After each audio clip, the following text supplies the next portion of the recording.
La palabra de Dios es tan importante en la vida del cristiano como lo es el alimento diario para nuestro cuerpo. Estudia con nosotros el capítulo del día en Reavivados por su palabra. Segundo de Samuel 18. Hoy veremos el desenlace de la guerra entre Absalón y su padre David. Extraigamos lecciones útiles. Primero, la organización del ejército de David.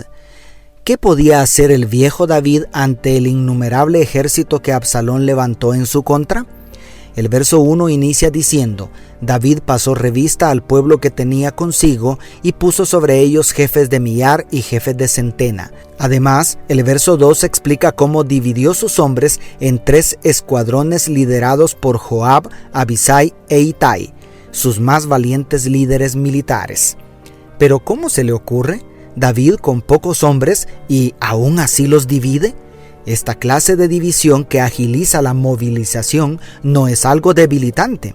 Al contrario, la organización con grupos pequeños como base hizo letalmente efectivo al pequeño ejército de David. ¿Por qué nos cuesta aceptar la necesidad de grupos pequeños para movilizar al ejército espiritual de Dios hoy? Son incalculables los resultados en la batalla espiritual actual si estableciéramos líderes para cada 10. Segundo, el fracaso de las tropas de Absalón.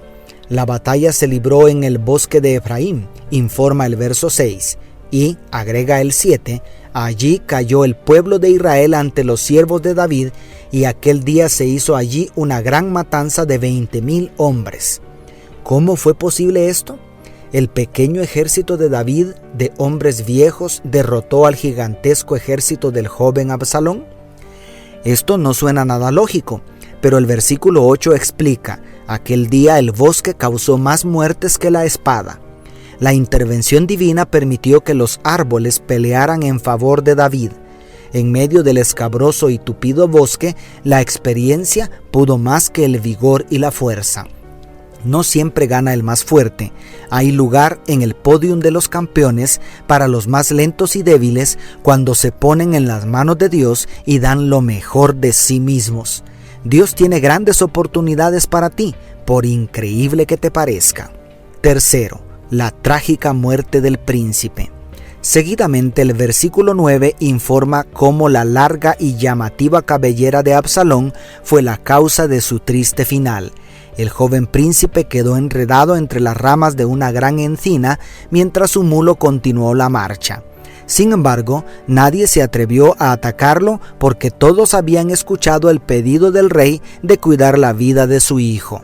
No obstante, cuando el fiero Joab recibió la noticia, se encargó personalmente de la ejecución de aquel hijo contumaz y rebelde. Este hecho motivó a tocar trompeta para dar final a la batalla. Aquella guerra culminó con la sepultura de Absalón bajo un montón de piedras. También la guerra en la que nos encontramos terminará únicamente cuando Satanás sea arrojado al lago de fuego. Por lamentable que parezca, no existe otra manera de acabar con la tragedia del pecado, sino permitir que los pecadores cosechen las últimas consecuencias. ¿Por qué seguir en rebelión hasta allí? Arrepiéntete.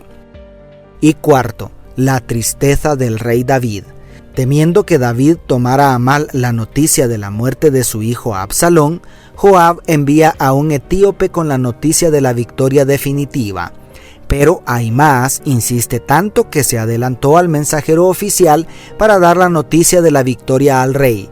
Sin embargo, la mayor preocupación de David parece no haber estado en el resultado de la guerra, sino en la vida de su hijo rebelde. Después de escuchar el informe completo del etíope, el rey se encerró a llorar por la muerte de su hijo, diciendo: ¿Quién me diera el haber muerto en tu lugar, Absalón, hijo mío, hijo mío? Así me imagino el dolor de Dios por cada una de sus criaturas que persisten en la rebelión del pecado. Al final, el bien triunfará sobre el mal, pero Jesús conservará las marcas en sus manos. Dios te bendiga, tu pastor y amigo Selvin Sosa.